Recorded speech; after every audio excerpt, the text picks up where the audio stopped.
अगर आप कक्षा 12 के स्टूडेंट हो तो ये क्लास आपके लिए, क्योंकि आज हम इस क्लास में उन दो टॉप वायरल प्रश्नों को हल करने वाले हैं जो बोर्ड परीक्षा में 43 बार 8 नंबर में आ चुके हैं। जी हाँ मेरे प्यारे दोस्त, ये वो सिलेक्टेड क्वेश्चन है जो बोर्ड परीक्षा में हर साल 8 नंबर में आते हैं। अगर आपने इन प्रश्नों को अच्छी तरह से तैयार कर लिया, ठीक है, तो आपके 16 नंबर पक्के। मैं ये गारंटी देता हूं कि 100% आपको ये प्रश्न बोर्ड परीक्षा 2026 की परीक्षा में रखे हुए मिलेंगे। आपका इंतजार करेंगे।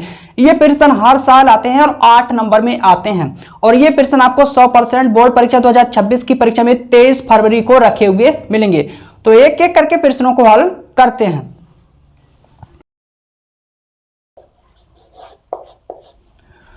तो प्रश्न को हल करते हैं। एक थैले में 4 लाल और 4 काली गेंदें हैं और एक अन्य यानी दूसरे थैले में 2 लाल और 6 काली गेंदें हैं। दोनों थैलों में से एक को यादृच्छा चुना जाता है, यानी 2 थैले हैं जिनमें से एक थैले को यादृच्छा चुना जाता है, यानी बिना देखे चुना जाता है, और उसमें से एक गेंद निकाली जाती है जो कि लाल है। इस बात की प्रायिकता ज्ञात कीजिए कि गेंद यानी लाल गेंद पहले थैले से निकाली गई है। कहने का मतलब यह है, इसने कहा है कि 2 थैले हैं जिनमें से एक थैले को यादृच्छा यानी बिना देखे चुना जाता है और उस थैले से एक लाल गेंद निकाली जाती है। तो यह ज्ञात कीजिए कि लाल गेंद पहले थैले से निकाले जाने की प्रायिकता। ओके, तो मेरे को ये ज्ञात करके देना है। तो सबसे पहले इस प्रश्न में जो दिया हुआ है, जो गिवन है, उसे हम नोट करेंगे, उसके बाद ही प्रश्न को हल करेंगे। ओके, तो 2 थैले हैं,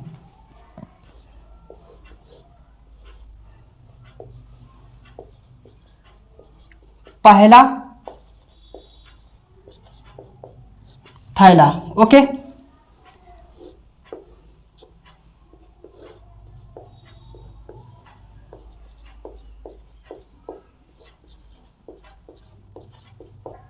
दूसरा थैला।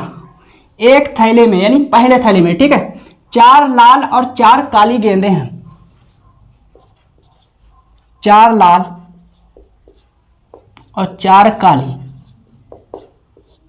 ओके, और एक अन्य यानी दूसरे थैले में 2 लाल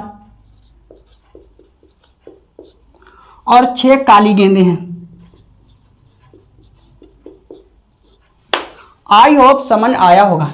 इसने कहा है 2 थैले हैं जिनमें से एक थैले को, ठीक है, बिना देखे यानी यादृच्छा चुना जाता है। ओके, तो सबसे पहले हम मानेंगे कि पहले थैले को चुनने की घटना और दूसरे थैले को चुनने की घटना। क्लियर? तो हम मान लेते हैं, माना E1 बराबर पहले थैले को चुनने की घटना। क्लियर? तो मैंने माना E1 बराबर पहले थैले को चुनने की घटना, ओके, तथा E2 बराबर दूसरे थैले को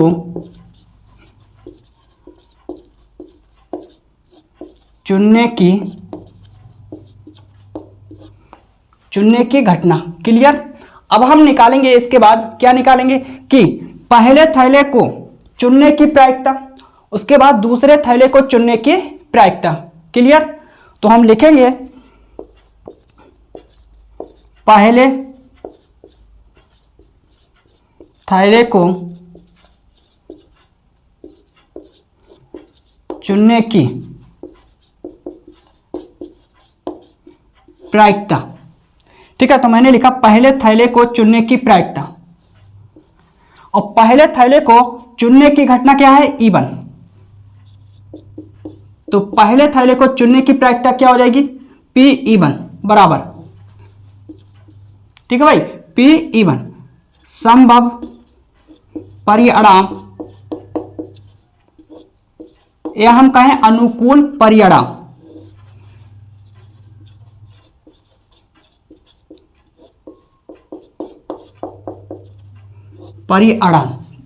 ठीक है, बट्टे कुल परिणाम। ओके,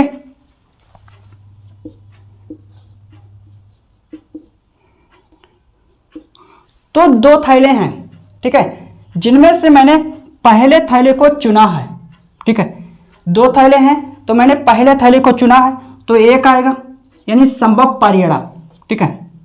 कुल परिणाम कितने थैले हैं? दो थैले हैं तो बट्टे में दो आएगा। क्लियर? इसी प्रकार से हम निकालेंगे दूसरे थैले को चुनने की प्रायिकता तथा दूसरे थैले को चुनने की प्रायिकता Pe2। ओके, कहने का मतलब यह है कि दूसरे थैले को चुनने की घटना क्या है? E2। तो यहां पर Pe2 हो जाएगा बराबर संभव परिणाम बट्टे कुल परिणाम।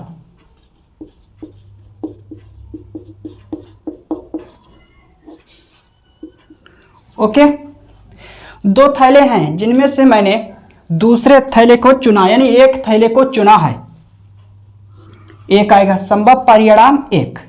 कुल परिणाम यानी कितने थैले हैं? दो थैले हैं तो बट्टे में दो आएगा। ओके,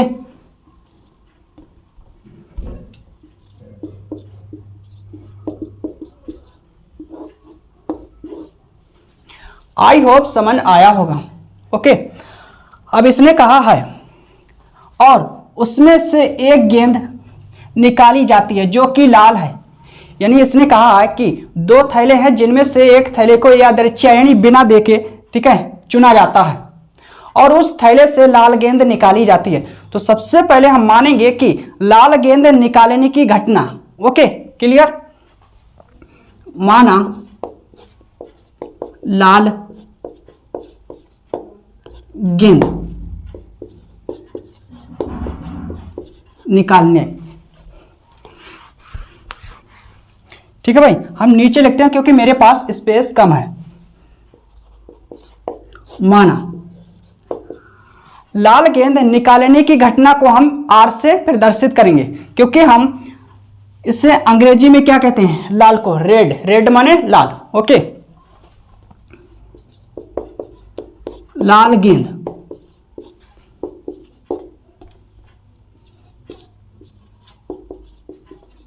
निकालने की घटना, तो मैंने यहां पर माना आर बराबर लाल गेंद निकालने की घटना। क्लियर? अब इसके बाद हम निकालेंगे यानी ज्ञात करेंगे। क्या ज्ञात करेंगे? कि पहले थैले से लाल गेंद निकालने की प्रायिकता, उसके बाद दूसरे थैले से लाल गेंद निकालने की प्रायिकता। क्लियर? अब पहले थैले से लाल गेंद निकालने की प्रायिकता P। ओके, पहले थैले से, और पहले थैले को चुनने की घटना क्या है? E1। ठीक है, जो पहले है वो नीचे आएगा और जो बाद में है वो ऊपर। पहले थैले से मैंने क्या निकाली? लाल गेंद, तो R, यानी पहले थैले से लाल गेंद निकालने की प्रायिकता। ठीक है, हम इससे प्रदर्शित करेंगे बराबर संभव परिणाम बट्टे कुल परिणाम। ठीक है भाई, संभव परिणाम बट्टे कुल परिणाम। पहले थैले में कितनी लाल गेंदें हैं? पहले थैले में कितनी लाल गेंदें हैं? 4, तो 4। ओके, कुल परिणाम, पहले थैले में कितनी कुल गेंदें हैं? 8, 4 और 4 8। ओके, 4 एकम 4, 4 दूनी 8, 1 को बट्टे 2। इसी प्रकार से हम निकालेंगे दूसरे थैले के लिए, यानी दूसरे थैले से लाल गेंद निकालने की प्रायिकता। ओके, तथा दूसरे थैले से लाल गेंद निकालने की प्रायिकता। ठीक है, तो जो पहले है वो बट्टे में आता है दूसरे थैले से, और दूसरे थैले को चुनने की घटना क्या है, E2, तो बट्टे में E2 आएगा। ठीक है, लाल गेंद यहां पर जो मैंने माना लाल गेंद निकालने की घटना R। ठीक है, तो R ऊपर आएगा।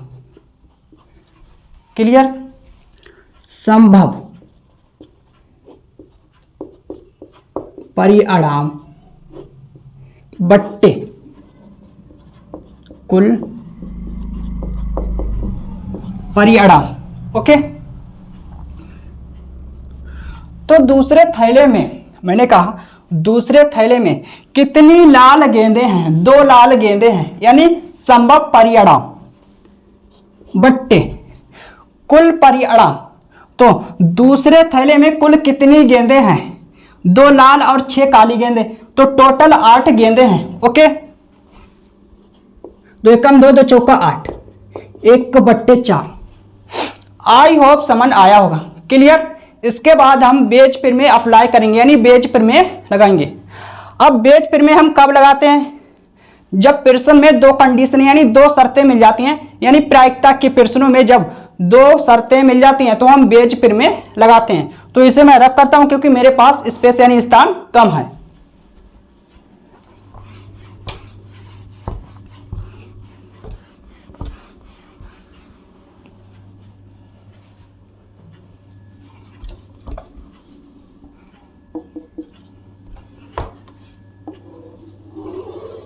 ओके, अब हम लिखेंगे, आप लोग यहां से नोट करना। अब बेज पिर में से अब हम बेज पिर में अप्लाई करेंगे। बेज पिर में मेरे प्यारे दोस्त कब लगाते हैं, आई रिपीट, बेज पिर में हम तब लगाते हैं जब प्रायिकता के पिर्सन में 2 शर्तें मेरे को 2 कंडीशनें मिल जाती हैं। ओके, तो बेज पिर में के लिए हम कंडीशन लिखते हैं। किस प्रकार से लिखेंगे, इसने कहा है इस बात की प्रायिकता ज्ञात कीजिए कि गेंद यानी लाल गेंद पहले थैले से निकाली गई है।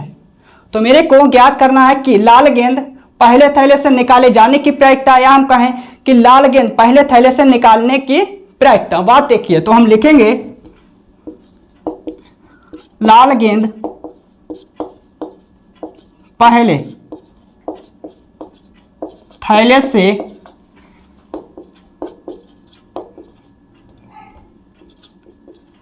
निकालने की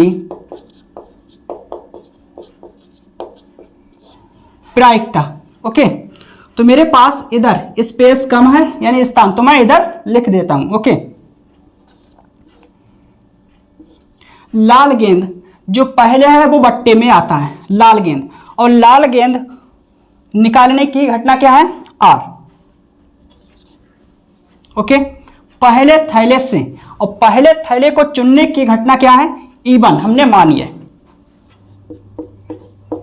इसका मतलब यह है कि जो लाल गेंद निकाली गई है वो पहले थैले से निकाली गई है। ओके, हम नीचे से ऊपर चलते हैं, हर से हंस की ओर चलते हैं, यानी जो लाल गेंद निकाली गई है वो पहले थैले से निकाली गई है। ओके, अब इसके लिए हम कंडीशन अप्लाई करते हैं यानी लिखते हैं।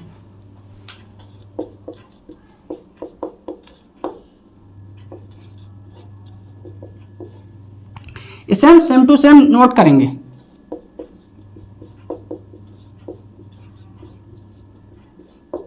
प्लस, ठीक है, यानी कुल प्रायिकता।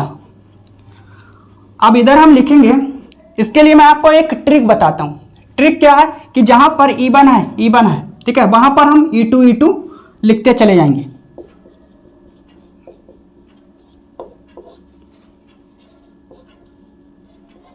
अब हम मान रखेंगे, सबके मान रखते चले जाएंगे। तो इसका मान कितना है, 1/2। इसका मान जो कि हम निकाल चुके हैं ये है 1/2, ठीक है। और इसे मैंने सेम टू सेम नोट किया, तो इसे हम नोट करेंगे 1/2 गुणा 1/2 प्लस, ठीक है, इसका मान 1/2, इसका मान, ठीक है भाई, ये 1/4। क्लियर? तो आप लोग इसे नोट करिए, इसके बाद हम अगली स्टेप लिखेंगे क्योंकि मेरे पास स्थान कम है।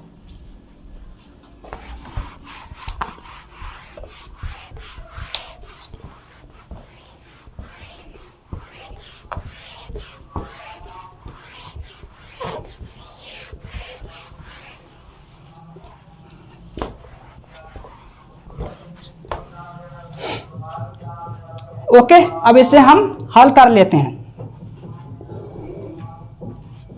तो आप लोग यहां से नोट करना,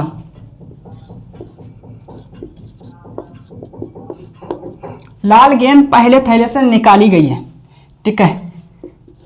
1 एकम 1, 2 दूनी 4, 1/4, ठीक है। 1/2 दूनी 2 चौका 8, ओके। अब हम लासा लेंगे तो लासा 8 आएगा, तो यहां पर 4 दूनी 8, मैंने कहा इससे हम इसे भाग देंगे तो 4 दूनी 8, ओके। 8 एकम 8, 3/8, ऊपर वाले की नीचे वाले से गुणा, बीच वाले की बीच वाले से गुणा,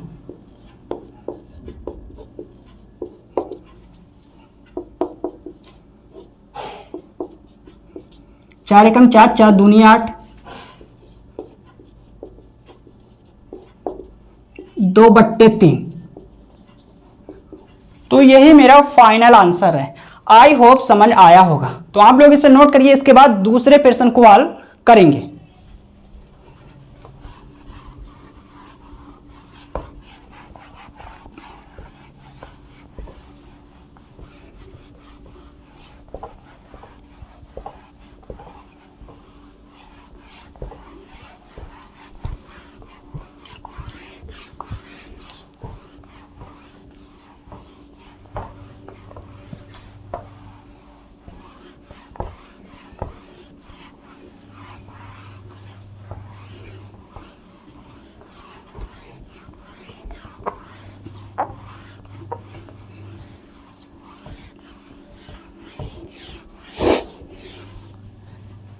अब हम प्रश्न नंबर 2 को हल करेंगे।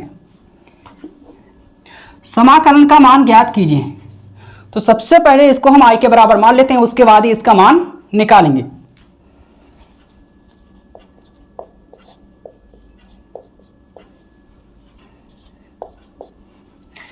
इस फलन को नोट करेंगे, x इंटू साइन एक्स बट्टे 1 प्लस कॉस स्क्वायर एक्स, और बाहर मेरा dx, ओके। इसे हम डालेंगे समीकरण 1।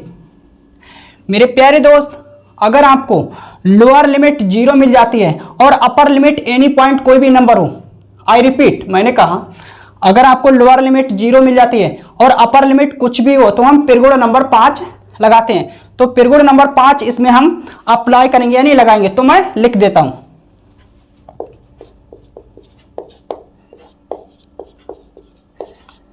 त्रिगुण 5 से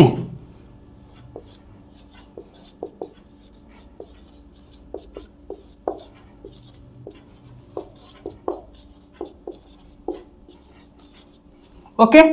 तो त्रिगुण नंबर 5 समीकरण 1 में अप्लाई करने से पहले हम ये देखेंगे कि इस समाकलन में फलन क्या है। फलन है ये। अब इस फलन में चर राशि क्या है, x। अपर लिमिट क्या है, पाई। अपर लिमिट से जो फलन में चर राशि है, ठीक है, वो हम घटाएंगे, और फलन में जो चर राशि है उसके स्थान पर हम ये मान रखेंगे। तो इसे हम लिखेंगे, ओके, i बराबर समाकलन का सिंबल, लिमिट मेरी 0 से पाई, फलन में जहां पर चर राशि x है उसके स्थान पर ये मान रखेंगे, पाई माइनस एक्स। तो x के स्थान पर pi minus x into sine x, x के स्थान पर pi minus x, okay, cos square x, x के स्थान पर रखेंगे ये मान। क्लियर? इसे हम नोट करेंगे। गुणा साइन, और साइन के कोण में क्या है, पाई माइनस एक्स, यानी 180 से एक्स घट रहा है। तो ये कंडीशन कौन से चतुर्थांश में होगी, कौन से खाने में होगी, दूसरे चतुर्थांश में होगी। और दूसरे चतुर्थांश में साइन एंड कॉसेक प्लस में होते हैं, बकाया जो 4 त्रिकोणमितीय अनुपात होते हैं वो माइनस में होते हैं। ओके, तो ये साइन इस चतुर्थांश में प्लस में होगा तो प्लस आएगा साइन एक्स। ओके, बट्टे 1 प्लस कॉस स्क्वायर, और कॉस के कोण में क्या है, पाई माइनस एक्स, यानी 180 से एक्स घट रहा है। तो ये कंडीशन दूसरे चतुर्थांश में है, और दूसरे चतुर्थांश में कॉस माइनस में होगा। ठीक है, माइनस आएगा, लेकिन घात सम है तो माइनस प्लस बन जाएगा, तो cos square x. Okay, I hope समझ आया होगा। और बाहर मेरा dx, इसे हम डालेंगे समीकरण 2। अब हम समीकरण 1 और 2 को जोड़ेंगे, तो लिखेंगे समीकरण 1 व 2 को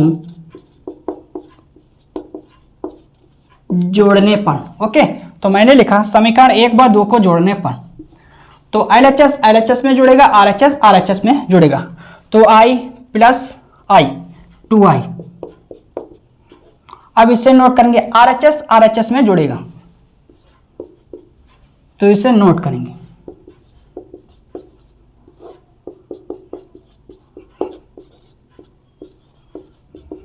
ठीक है, जोड़ने पर तो प्लस का चिन्ह लगाएंगे, आप इसे नोट करेंगे।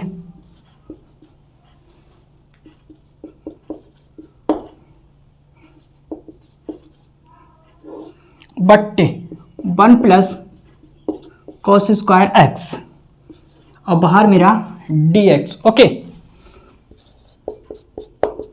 अब हम कॉमन लेंगे। ठीक है, तो समाकलन का सिंबल लिमिट कॉमन मिलेगा और dx कॉमन मिलेगा। ओके, समाकलन का सिंबल और लिमिट और dx कॉमन है तो कॉमन लेंगे।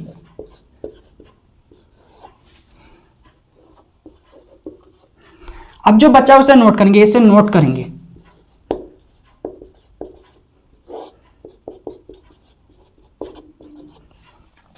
प्लस इसे नोट करेंगे।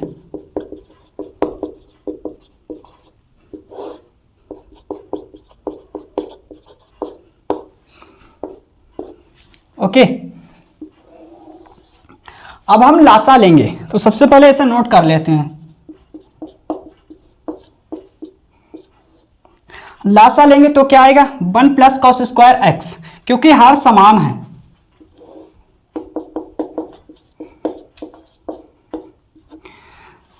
हर समान है तो लासा ये आएगा। जब हर समान होते हैं तो जो हंस में लिखा होता है उसे हम डायरेक्ट नोट करते हैं, तो इसे हम नोट कर लेंगे, x into sine x. Okay, plus pi minus x into sine x. Okay,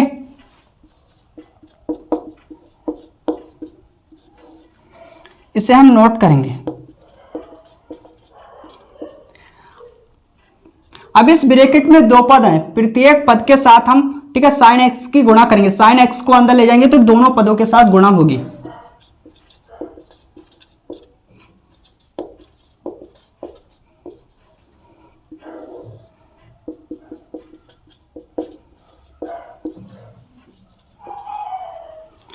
तो माइनस का प्लस का ये कैंसिल हो जाएगा, यानी कट जाएगा,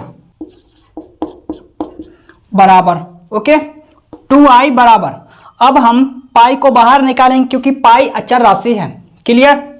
पाई, समाकलन का सिंबल, लिमिट मेरी 0 से पाई। ओके, साइन एक्स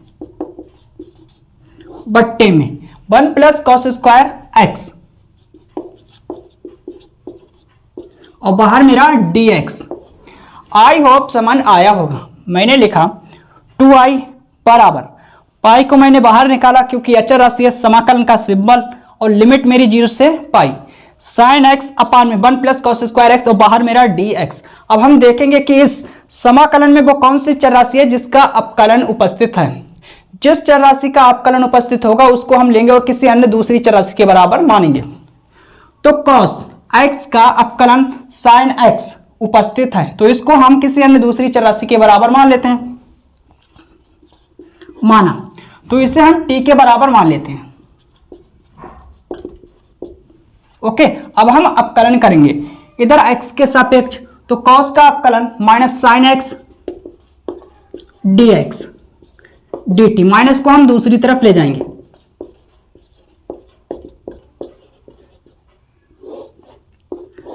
अब हम लिमिट चेंज करेंगे, तो आप लोग इसे नोट करिए, इसके बाद हम अगली स्टेप लिखेंगे क्योंकि मेरे पास स्पेस यानी स्थान कम है।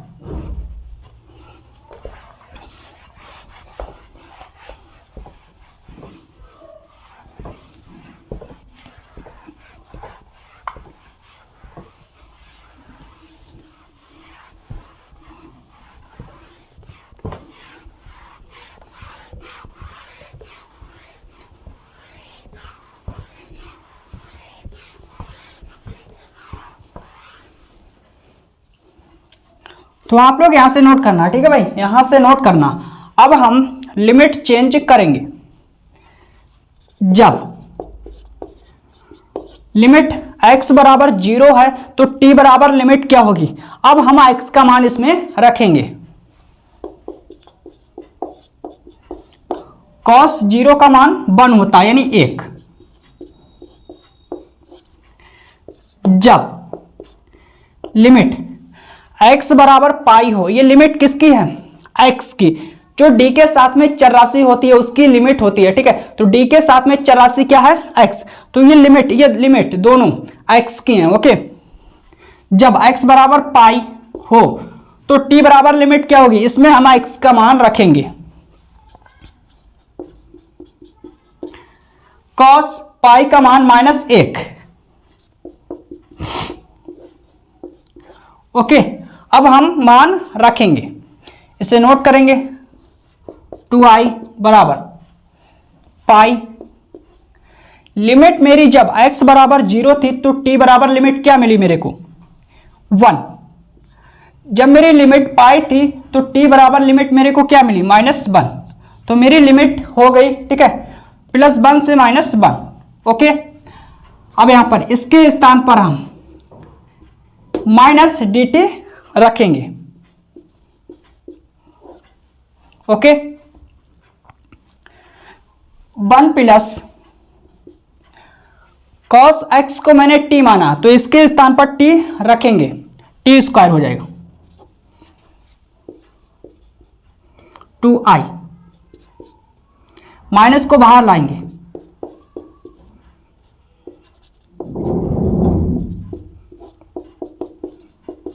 अब एक सूत्र होता है जिसकी सहायता से हम समाकलन करने वाले हैं। सूत्र क्या होता है तो मैं लिख देता हूं, जिसके आधार पर आपको बहुत ही अच्छी तरह से समझ में आने वाला है।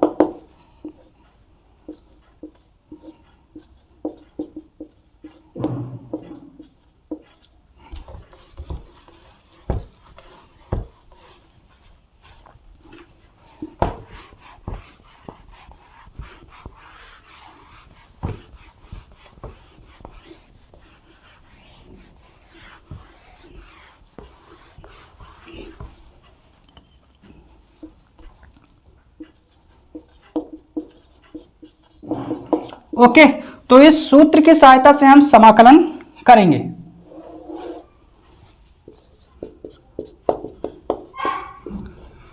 तो इसका समाकलन क्या होगा, tan इनवर्स t, लिमिट मेरी +1 से -1। ओके, अब हम लिमिट रखेंगे।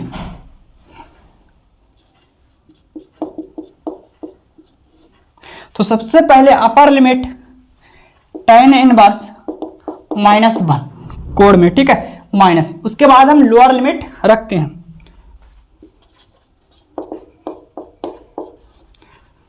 अब चूंकि हम जानते हैं एक फॉर्मूला होता है सूत्र tan इनवर्स -θ। अगर tan इनवर्स के कोण में माइनस है तो माइनस बाहर आ जाता है। तो इस सूत्र की सहायता से माइनस बाहर आएगा।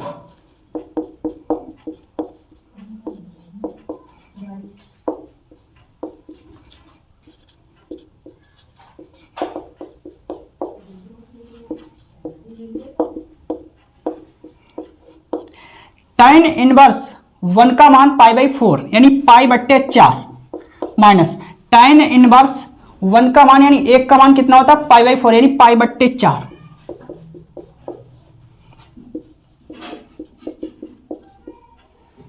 तो ये कितना हो जाएगा माइनस का π/4 माइनस का π/4 तो -2 π/4। ओके, 2 एकम 2, 2 दूनी 4, तो कितना बचेगा माइनस का पाई गुणा माइनस π/2। ठीक है, अब इसे मैं रब करता हूं।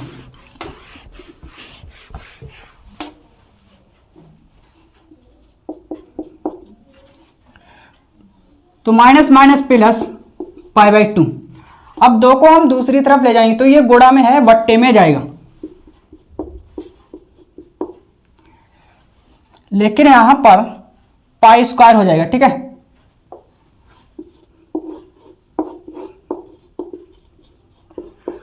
तो यही मेरा फाइनल आंसर है। आई होप समझ आया होगा। अगर आज की क्लास अच्छी लगी हो तो अपने चैनल को लाइक, सब्सक्राइब और शेयर करिएगा। मिलते हैं अगली क्लास में।